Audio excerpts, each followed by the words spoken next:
시작하겠습니다. 지난 시간에 1장 10에서 1장 4절부터 5절까지 말씀을 했습니다. 그래서 천사는 내가 언제 너를 낳았느냐, 하나님의 아들이라고 했느냐 라고 하시면서 아들, 즉 예수 그리스도는 하나님의 아들이다 라는 말씀을 지난 시간에 말씀드렸습니다. 사실 이 내용은 매우 의미가 매우 깊은 뜻을 담고 있어요. 왜 예수는 하나님의 본체, 즉 하나님 자신이신데 왜 아들로 오셨느냐? 다른 사람도 아니고 하나님인데 하나님의 아들로 오셨느냐? 그러니까 이 아들에 대한 개념이 이 세상적 개념하고는 다른 뜻을 갖고 있다는 거예요. 이거는 지금 예수께서, 하나님이신 예수께서 육체를 가지고, 하나님은 영이시잖아요. 근데 육을 입었다는 것을, 예수 그리스도께서 육을 입었다는 것에 대한 뜻을 담고 있는 것이 바로 내가 너를 낳았다라고 하는 거예요. 결국 마리아의 몸에서 낳으신 예수 그리스도, 그분은 사실은 영원하신 하나님이신데 육을 입고 오신 것은 다름 아니라 여기에는 하나님의 지극한 은혜와 사랑이 담겨져 있는 하나님의 그 섭리요, 하나님의 뜻이 담겨져 있는 사건이에요. 이 하늘에서 땅으로 내려오신 사건. 즉 이거는 우리 성도를, 즉 하나님의 백성을 하나님의 아들로 만들어서, 하나님의 백성을 하나님의 아들을 만들어서 예수와 함께 죽고 예수와 함께 부활하여, 그래서 이거는 예수로 죽고 그리스도로 부활하실 것에 대한 내용을 담고 있는 사건이에요. 그래서 낳았다라고 하는 그 육체의 그 사건을 말씀하고 있는 것입니다. 자, 그것을 지난 시간까지 배웠습니다. 오늘 6절에 보면은 또 마다들을 이끌어 세상에 다시 들어오게 하실 때에, 자, 그러니까는 마다들을 지금 예수가 바로 육체로 오신 마다들이죠. 육체로 오신 마다들. 자, 이거는 마다들, 이게 짐승으로 말하면 초태생이잖아요. 이게 이제 육체의 제물로 드려질 것을 지금 암시하고 있는 말이에요. 그러면 우리는 그 두 번째, 세 번째 그 첫 번째 마다들의 우리는 아들이 되는 거예요. 마다들의 동생 되는 아들들이 되는 거예요. 누구? 하나님의 아들들. 그래서 우리를 하나님의 아들 삼겠다는 뜻이 여기에 짙게 담겨져 있는 것이죠. 그래서 이 마다들은 하나님께 드려진다는 의미를 갖고 있어요. 즉 제물로서의 의미를 갖고 있어요. 하나님께 마다들로 드려지는 거예요. 그래서 세상에 다시 들어오게 하실 때에 하나님의 모든 천사가 저희 경배하실지어다. 그러니까는 이 땅에 오시는 예수, 모든 천사는 천사는 예수께 경배를 드릴 것이다. 드릴지어다 이렇게 말씀하신 거예요. 그러면 7절에 보면 또 천사들에 관하여는 그는 그의 천사들을 바람으로 그의 사역자들을 불꽃으로 삼으시느니라. 천사 이제 또 다시 천사와 예수를 비교하고 있어요. 자, 여기서 천사에 관하여는 바람으로 사역자들을 불꽃으로 삼으시느니라. 천사는 바람, 불꽃으로 삼으시고, 사역자, 바람으로, 그리고 이게 이제 사역자로 삼는다. 사역자로 삼는다. 자, 이 말은 무슨 뜻이냐면, 천사를 하나님의 사역자, 그러니까 천사가 하는 일이 하나님의 일을 하는 자죠. 자, 이 사역자라는 말은 레이툴고스 이렇게 레이툴고스 그렇게 그 헬라 말인데, 레이툴고스는 이거는 백성 그리고 아르곤이라고 하는 일, 이것의 합성어예요. 백성이라는 말과 일이라는 말의 합성어가 레이툴고스예요. 그러면 이거를 보면은 이게 뭐예요? 하나님의 백성이 일하는 자가 바로 사역자예요. 레이툴고스.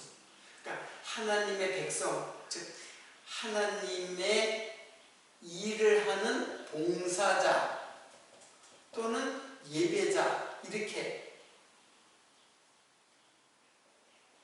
이런 뜻이에요. 레이툴고스는 하나님의 백성으로서 하나님의 일을 하는 봉사자, 예배자, 그런 뜻이에요. 자, 그러면은 천사는 무슨 일을 하는 자라는 것을 여기서 엿볼 수가 있죠. 자, 여기서 바람이다, 불꽃으로 삼는다 이런 표현인데, 이거는 이 두 개는 성령을 상징해요. 성령을 상징. 자, 바람으로 불꽃으로 부리신다, 불꽃으로 삼으시느니라. 그러니까는 자, 이것을 통해서 이제 우리가 천사라는 존재를 이제 어떻게 이해를 해야 되냐.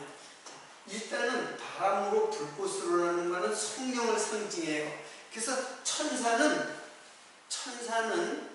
영적인 존재이기도 하고, 그리고 사역자, 하나님의 일을 하는 천사라는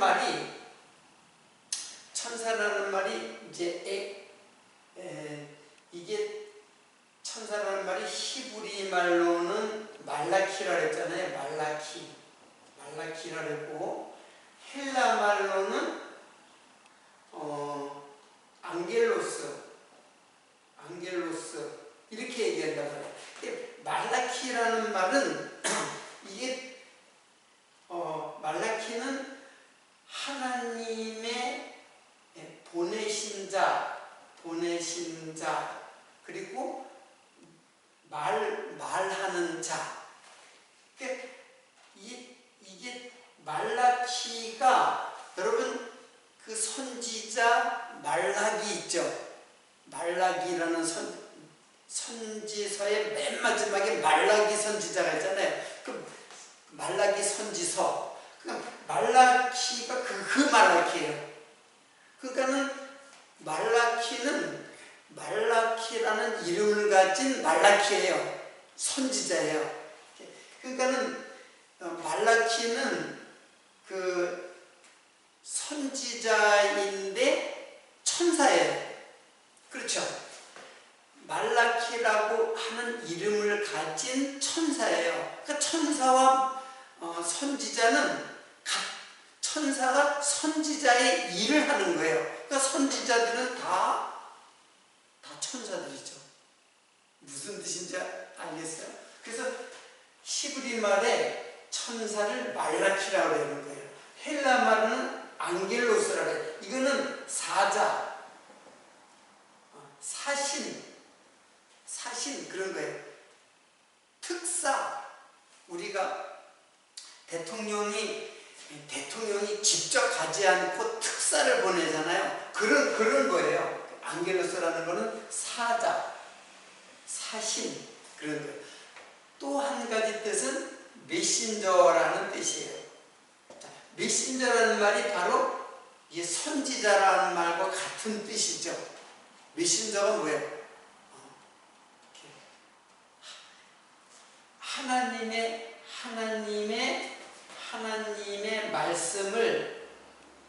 말씀을 전하는 자.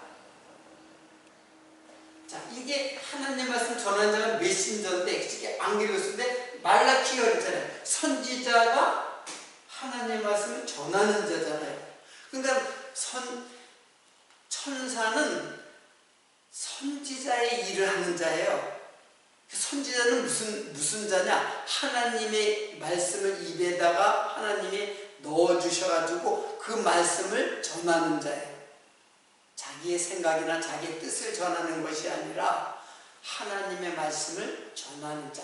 자, 그러니까 천사는 영적인 존재이기도 하고, 그리고 하나님의 사자, 천사나 사자는 똑같은 말이에요. 사자라고 해서 다 안겔로스예요. 여기 구약으로 말하면 말라키.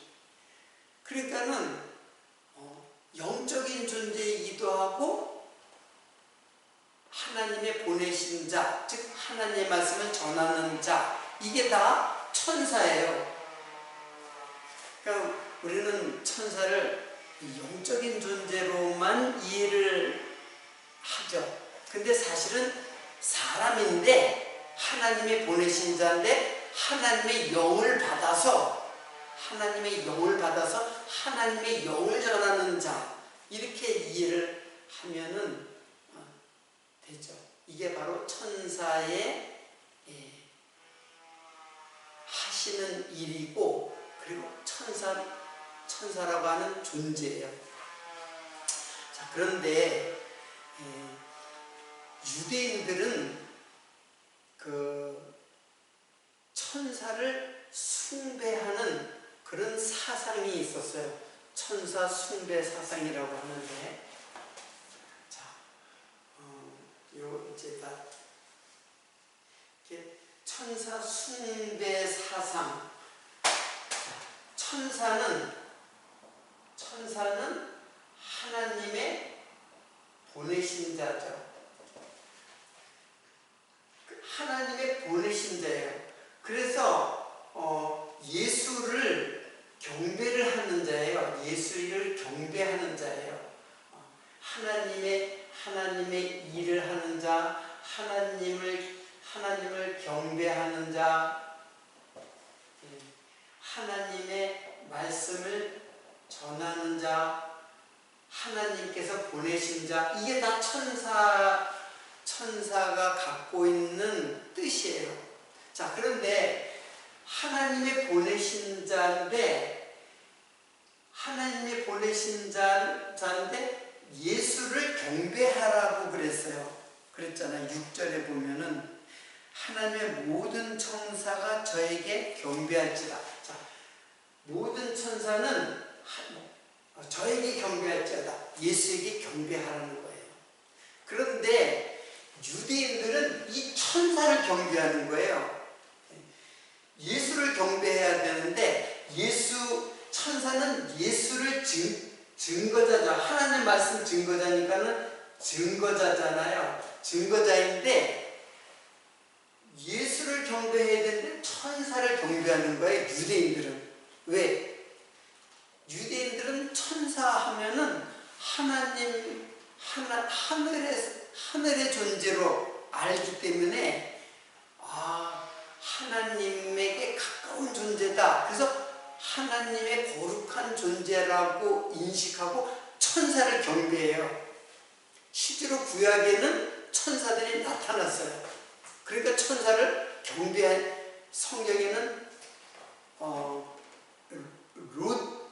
롯의 가정에 천사가 나타났잖아요. 천사가 그 집에 이제 기거를 한 적이 있었잖아요.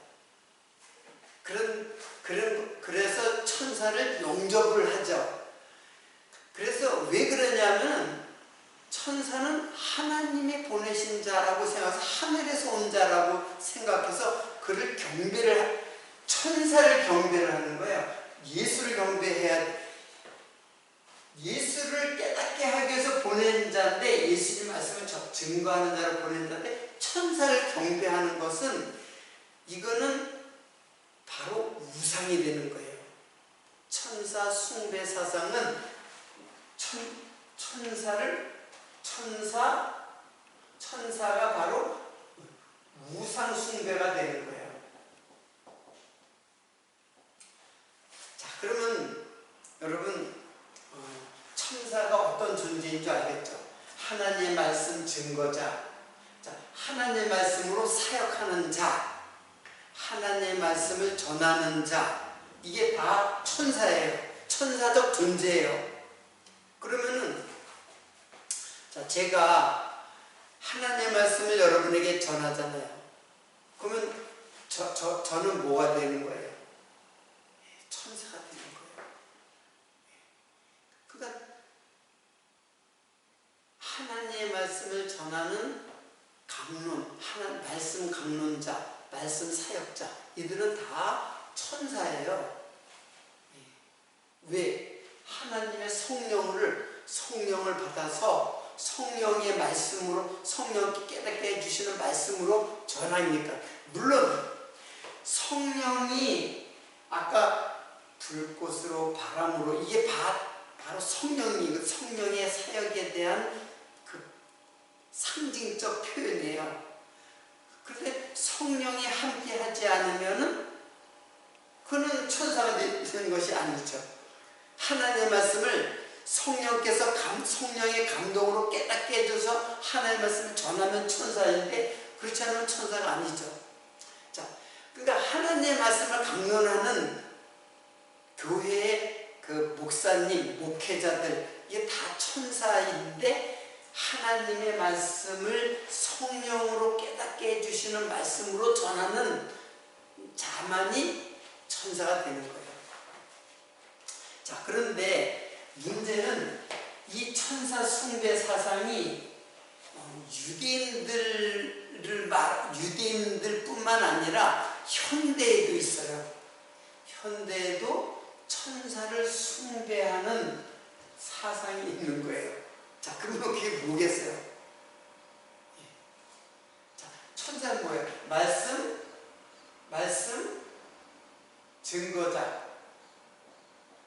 말씀을 증거하는 자들, 말씀, 사역자, 말씀을 전하는 자. 그 말씀 전하는 자가 천사인데, 지금 현대 교회에 뭐예요? 목회자죠. 목사님이란 말이에요. 그러면 근데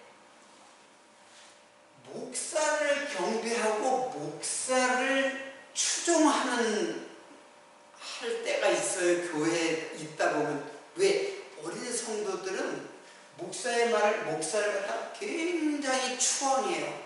그래서 목사를 따르고 목사를 추앙하는 것. 그러면 그게 바로 뭐예요? 그게 우상숭배예요. 그게 무슨 말씀인지 아시겠죠? 교회는 갈등이 생기잖아요. 그 갈등의 요소는 항상 사람이에요. 사람. 하나님, 나도 너도 모두 말씀, 여기 말씀이 중요한 거지. 말씀이 하나님이잖아요. 근데 말씀 증거자, 목회자, 천사가 천사를 숭배하면 그건 우상 숭배가 되는 거예요. 목사를 따르는 것은 우상 숭배예요. 지금 많은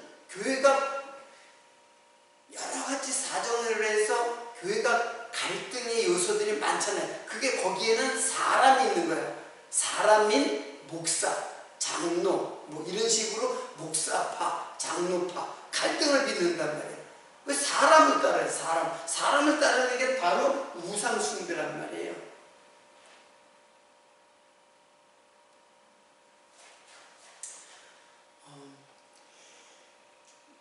제가 이제 강론을 갖다가 하니까는 이제 우리 조선족 성도님들이 저를 갖다가 굉장히 꼭 보려고 그래 하고 꼭 어려운 상황에서도 나를 오라고 하고 자꾸 그래요. 근데 가만히 생각해 보니까는 자꾸 그 시각이 나에게 집중되어 있다는 것을 제가 느꼈어요. 그래서 잘 안 가려고 그랬고 안 만나려고 한 적이 있었어요. 이제 어린 성도들은 이제 그렇게 될 수가 있죠. 사람을 의지한단 말이에요. 하나님을 말씀을 의지하고 어려운 일이 생기면 말씀에 의해서 위로를 받고 말씀을 의지하고 이게 하나님 의지하는 거예요. 그런데 사람한테 자꾸 기대는 거예요. 사람을 의지하고 자기도 모르게. 근데 자신도 모르게 그렇게 된단 말이에요. 왜? 어리기 때문에 그런 거예요. 그래서 이게 바로 우상 숭배예요. 그냥 유튜브로다가 제가 강론이 계속 나가는데 그 유튜브 잘 말씀을 잘 깨달으면 되는데 꼭 나를 만날 필요가 뭐 있어요. 물론 여러 가지 만나서 교제를 하는 것도 중요해요. 그걸 완전히 무시하고 부정할 수는 없지만은 자기도 모르게 사람을 의지하면은 안 된다는 얘기예요. 그게 우상으로 빠지는 거예요. 내 마음의 중심이 말씀에 있어야지 사람에게 있으면 우상 숭배가 되는 거예요. 이거를 제가 중국에 가서 말씀을 전하고 또 이제 여기서도 이제 중국 동포들하고 이제 말씀을 했는데 이제 히브리서를 공부를 하게 된 것도 이제 그들과 함께 이제 이 말씀을 하기 위해서 이제 시작을 했는데 어떻든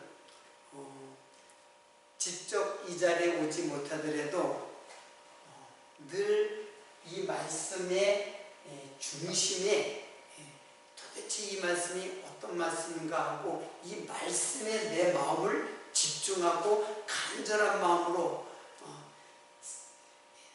목마른 사슴이 그 물을 찾듯이 말씀을 찾는 그런 우리 조선족 성도님 되시기를 바라는 마음입니다.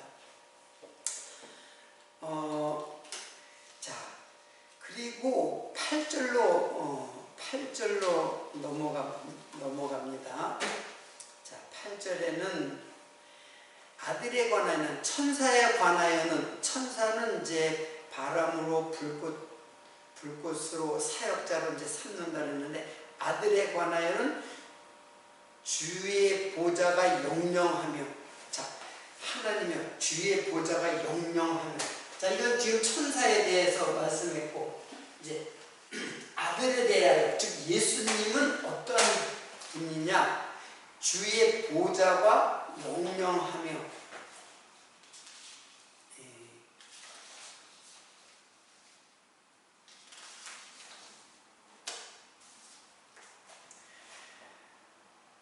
주의 나라의 홀은 공평한 홀이니이다. 자, 아들에 관한 천사에 관하여서는 이제 그 불꽃으로 바람으로 삼는 사역자라고 했죠. 근데 아들 즉 예수 그리스도는 어떤 분이냐? 주의 보좌가 영영하며 주의 나라의 홀은 공평한 홀이니이다. 지금 아들에 관하여는 하나님이요 주의 보좌가 지금 하나님이요 하면서 주의 보좌 주의 보좌. 이게 하나님이잖아요. 하나님의 보좌. 아들을 하나님의 보좌라고 하고 그 보좌는 영영하며 그리고 주의 나라 하나님의 나라는 공평한 홀이니이다. 공평한 홀입니다. 자, 여기 공평한이라는 말은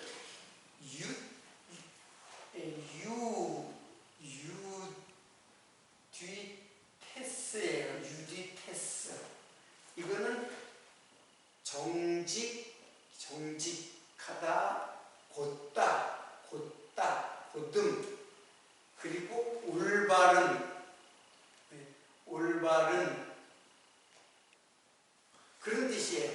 그러니까 공평하다라는 말은 곧다라는 뜻이에요.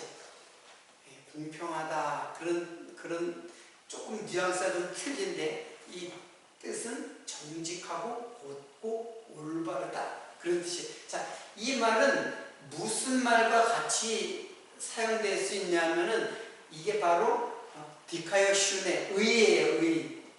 그러니까 의예요.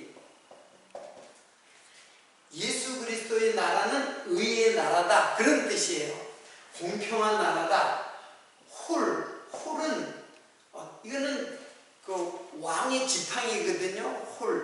왕의 지팡이.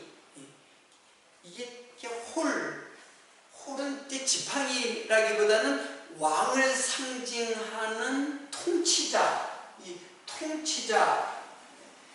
통치자라는 뜻을 갖고 있는 그 말이에요. 왕이 이게 어떤 그 규라고도 해요. 규라고 하는 것을 딱 갖고 있으면 이분이 왕이구나, 통치자구나 그거예요. 근데 그 통치 이게 무슨 뜻이냐면 공평한 통치자다 그런 뜻이에요. 홀이라는 말. 그럼 의의 통치자다 그런 뜻이에요. 누가? 아들 예수님. 그래서 그의 나라의 그의 보좌는 영영하고 그리고 영원하고 그의 통치는 의로운 통치를 하시는 분이시다. 그런 뜻을 아들에 관하여는 그렇게 말씀했어요. 9절에 내가 의를 사랑하고 불법을 미워하였으니 그러므로 하나님 곧 내 하나님이 즐거움의 기름을 내게 부어 네 동료들보다 승하게 하셨도다. 자, 이런 예수님은 그 나라의 보좌죠. 근데 그 나라의 그 보좌에 앉으신 분이에요. 예수님은 하나님 우편에 앉아 계신 분이 아니라 오른편에 앉아 계신 분이 아니라 하나님의 의의 보좌에 앉으신 분이에요. 그래서 그 나라의 홀이 통치가 의롭다 이제 그런 뜻이거든요. 그런데 9절에 보니까 내가 의를 사랑하고 불법을 미워하였으니 이 땅에 오신 예수님께서는 그러므로 하나님 곧 너의 하나님이 즐거움의 기름을 내게 부어. 자, 즐거움의 기름을 내게 부어. 이게 그리스도죠. 육체로 오신 예수 그리스도는 육체로 오셨지만 기름을 부었어요. 기름을 부었다라는 말은 즐거움의 기름을 내게 부어. 그래서 여기 기름이 뭐냐면 엘라이온이에요. 엘라이온. 자, 엘라이온에서 이게 이제 올리브가 된 거예요. 올리브. 그러니까 엘라이온이라는 말은 올리브 기름을 말하는 거예요.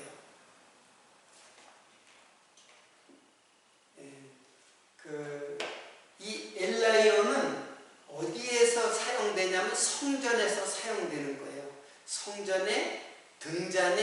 기름, 올리브 기름으로 성전불을 밝혀주고 있어요. 자, 그런 뜻인데 어떻든 기름을 발랐다, 이 일라이온 기름 발랐다는 것은 바로 성령을 상징하고 성령으로 입혀졌다. 그러니까는 그리스도는 영의 영, 예수 그리스도, 예수라는 이름을 가진 그분, 마리아의 몸에서 낳은 요셉의 아들로 마리아의 몸에서 낳은 아들, 육체를 가진 예수는 그리스도다, 영이다, 기름을 부음받은 자다 라는 뜻이에요.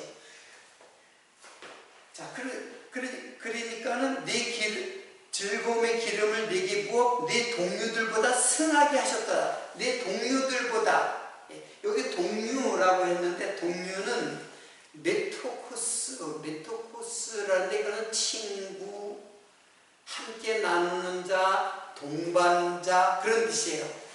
그러니까 동료라고 했는데 참 번역을 옛날 번역이기도 하고 자꾸 그 번역에 의해서 우리들이 이해를 하는데 좀 혼동스럽죠. 이렇게 번역을 이웃이나 마찬가지예요. 이웃. 그래서 예수님은 이웃으로 우리에게 오셔서 우리를 이웃 삼는 거예요. 그래서 가까이 있는 거예요. 여기서 내 동료들보다 승하게 하셨도다라고 했잖아요. 승하게 하셨도다가 파라예요. 파라, 승하게 하셨도다. 다른 데 번역에는 뛰어나게 하셨도다 이렇게 번역했는데 사실 승하게 했다, 파라라는 말은 이거는 곁에, 가까이 그런 뜻이에요. 곁에, 가까이.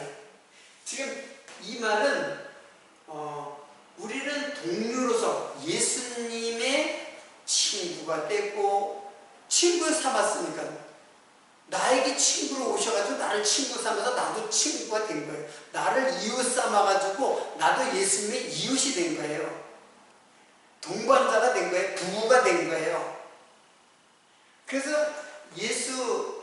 예수께서 동료들보다 승하게 하셨다. 당연히 우리를 곁에 두고 예수는 하나님의 맏아들이죠. 맏아들이 되고 우리는 차자가 되는 거죠. 다음 아들들이 되는 거예요. 그래서 우리를 곁에 두고 가까이 두셔가지고 우리와 함께 하시는 분, 영원히 함께 하시는 분. 왜? 기름을 부어서 그리스도의 영으로 우리들에게 함께 하셔서 영원히 함께 하시는 분으로 우리를 두셨다. 이제 그런 뜻이 바로 9절의 말씀입니다.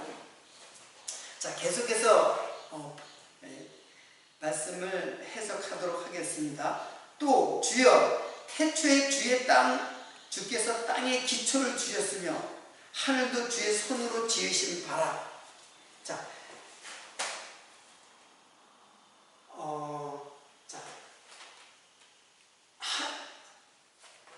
주께서 태초에 땅에 기초를 주셨으며,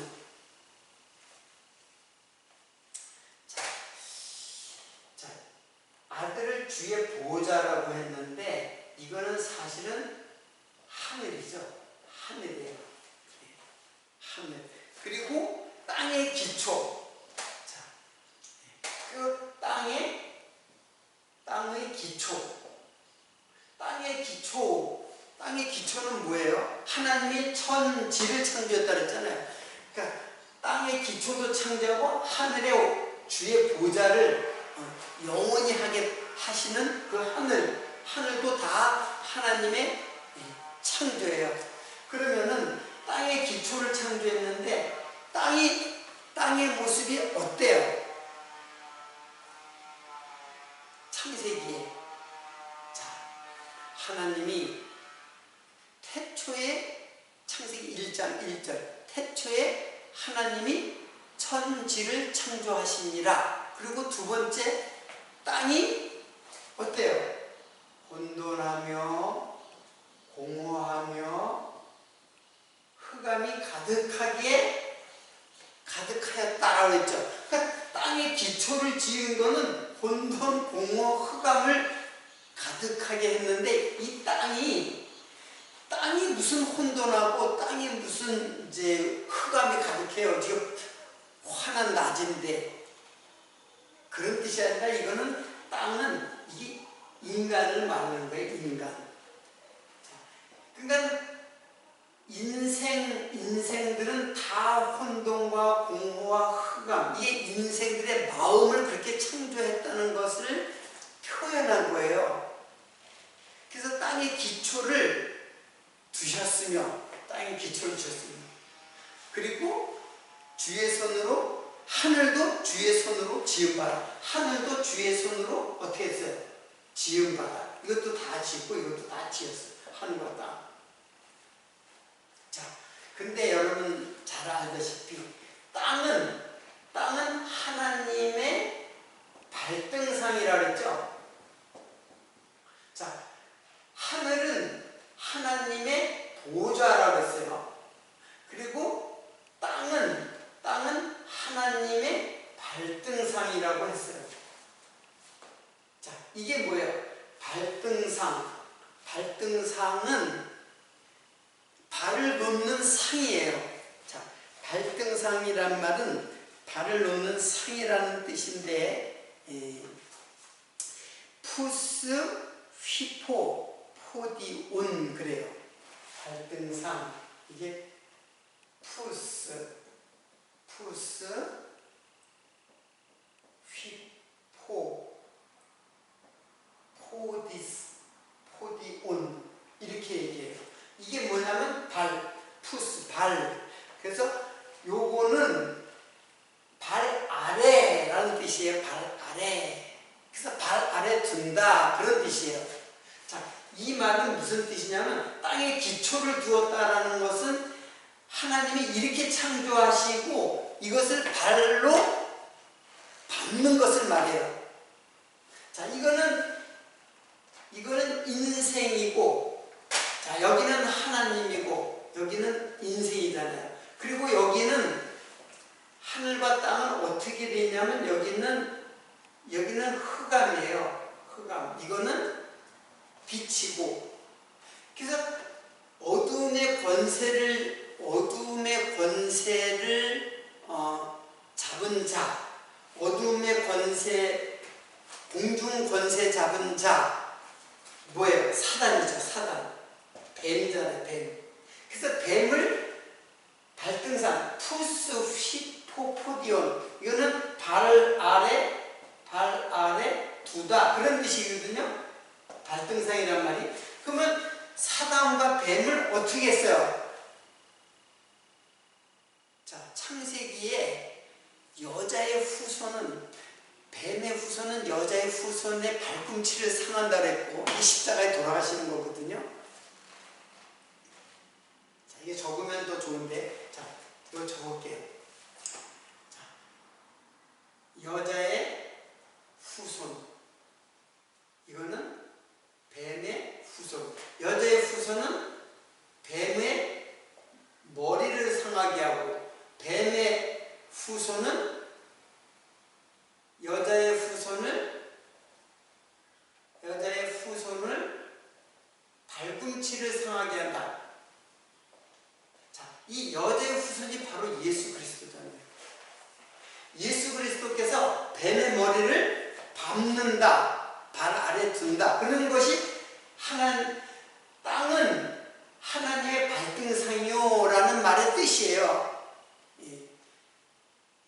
하나님의 발이 얼마나 커가지고 땅을 갖다 발을 딱 딛고 있어요. 그런 뜻이 아니라 이 말은 땅에 사단의 권세 아래에 있는 그 사단 뱀의 후손을, 여자의 후손인 예수께서 뱀의 머리를 밟는 것을 말해요. 즉 파괴시키는 거예요. 뱀의 머리를 부셔버리는 거예요. 대신 또 뱀은 여자의 후손, 즉 예수의 발꿈치를 상하게 해요. 그게 바로 십자가에 죽으시는 사건입니다. 그래서 어떻게 한다고 그랬어요? 거기 13절에 보세요. 어느 때 천사 중 누구에게 내가 네 원수로 네 발등상 되게 할까지 너는 내 우편에 앉으서라. 발등상 되게 하기까지. 이것이 바로 땅의 권세를 잡은 사단의 권세를, 어두움의 권세를 발 아래 두셔가지고 발로 짓밟는, 그래서 사단의 세력을 멸망시키는 그것을 의미하는 거예요, 이 말씀이. 자, 근데 12절에는 뭐라 그랬어요? 의복처럼 갈아입을 것이요. 자, 11절을 보겠습니다. 그것들은 멸망할 것이나, 그것들은 이게 바로 땅에 대한 거죠. 그것들은 멸망할 것이나 오직 주는 영존할 것이며, 즉 예수에 대한 그러니까 그 예수는 영존할 것이고, 그것들은 다 옷과 같이 낡아지다. 땅의 존재, 하나님께서 땅의 기초를 만드는데 그 기초가 이 어둠이잖아요. 그걸 사단이 권세를 잡은 거예요. 하나님의 지으신 들짐승 중에 뱀이 가장 간교하더라. 뱀도 하나님이 지으신 거예요. 그래가지고 혼돈과 공허와 흑암 속에 뱀에게 맡겨버린 거예요. 우리 인생의 마음을 뱀에게 맡겨버렸어요. 그래서 우리는 뱀의, 즉 사단의 노예가 된 거예요. 사단의 종이 된 거예요. 그래서 우리를 하늘로 인도하시기 위하여 예수께서 내려오신 거죠. 자, 그런 뜻을 갖고 있는 거예요. 의복처럼 갈아입을 것이요. 그것들이 옷과 같이 변할 것이나 주는 여전함을 연대가 다함이 없으리라. 그래서 옷에 대해서는 제가 많이 얘기를 했기 때문에 이제 생략을 할게요. 우리는 예수 그리스도의 옷을 입은 자예요. 그래서 우리의 옷은 낡아지지 않아요. 이게 창세기에 그 선악을 따먹고 벌거벗은 아담과 하와에게 자기네들이 스스로 입은 옷이 있죠. 그게 뭐예요? 무화과 잎으로 엮은 옷이에요. 그거는 낡아지잖아요. 다 부서져 버리고 낡아져 버리고. 그러나 가죽옷, 예수 그리스도의 의의 옷, 그것을 입으면은 우리들이 여전하고 연대가 다함이 없으리라. 어느 때 천사 중 누구에게 내가 내 원수로 내 발등상 되게 할까지 너는 내 우편에 앉았으라 하셨느냐. 지금 이 말은 천사 보고 내가 언제 너 보고 내 발등상이 되게 할까지 너는 내 우편에 앉아 있으라 이렇게 했느냐. 천사에게 한 게 아니라 바로 예수에게 한 거죠. 그거는 예수에게 한 것이다. 천사들에게 한 것이 아니다. 그런 뜻이에요. 모든 천사들은 부리는 영으로서, 그래서 천사가 제가 아까 영의 존재이기도 하고 하나님의 사신으로 온 존재이기도 해요. 이걸 합치면 뭐예요? 하나님의 성령으로 하나님의 말씀을 전하는 자, 이게 바로 천사예요. 그러니까는 성령의 감동을 받아서 하나님의 말씀을 바로 깨닫고 하나님의 말씀을 전하는 자가 바로 천사예요. 제가 하나님의 말씀을 잘 깨닫고 바르게 전했다면 제가 천사예요. 오해하지 마시고 이해를 하시기 바랍니다. 저만 천사인가요? 하나님 백성들이 다 하나님 말씀을 제대로, 하나님 말씀을 성령으로 깨닫지 않으면 다 하나님 백성이 될 수 없거든요. 그러니까 제가 하나님 말씀을 전해서 하나님 말씀으로 깨닫게 되면 그가 또 하나님 말씀을 또 전하는 자가 천사가 되는 거예요. 무슨 뜻인지 아시겠죠? 자, 14절에 결국 천사들은 부리는 영으로서 구원 얻을 후사를 위하여 섬기라고 보내심이 아니뇨. 자, 천사는 부리는 하나님이 부리는 영이에요. 예, 하나님이 영적 존재예요. 그러니까 새로운 피조물 된 하나님의 백성은 다 영적 존재예요. 천사와 같은 영적 존재. 그걸 상징적으로 봐도 되고 실질적으로 봐도 돼요. 다 우리는 영의 존재예요. 성령을 받아서 성령으로 난 자들이에요. 예수 그리스도의 씨, 예수 그리스도의 후손으로 낳은 자들이에요. 그래서 그 자들이 계속 그래서 누굴 섬겨요? 예. 구원 얻을 후사 뭐예요? 구원을 받을 상속자들. 그러니까 하나님의 백성들을 섬기라고 보내신 자다 이게. 그러니까는 제가 복음을 전하면 이게 복음을 전하라고 보내심을 받은 자고, 또 그 말씀을 듣는 자는 그 말씀을 또 다른 사람에게 전해야 할 보내심을 받은 자가 되는 거예요. 천사라는 말이 무슨 뜻인 줄 알겠죠? 오늘 말씀을 결론 지으면서 천사는 그냥 저 사람 천사 같아. 마음이 아주 순진하고 아주 착하고 그런 사람을 말하는 게 아니라 하나님의 영을 받아서 하나님의 말씀을 전하는 자, 이게 천사의 존재입니다. 그러니까는 영적 존재라고 봐도 되고 실질적인 하나님이 보내신 자, 사자, 메신저라고 보아도 되는 것입니다. 오늘은 14장까지 좀 일사천리로 나갔지만은 14장까지 하고 다음 주에 2장 말씀을 계속해서 공부하도록 하겠습니다. 오늘 여기서 마치도록 하겠습니다.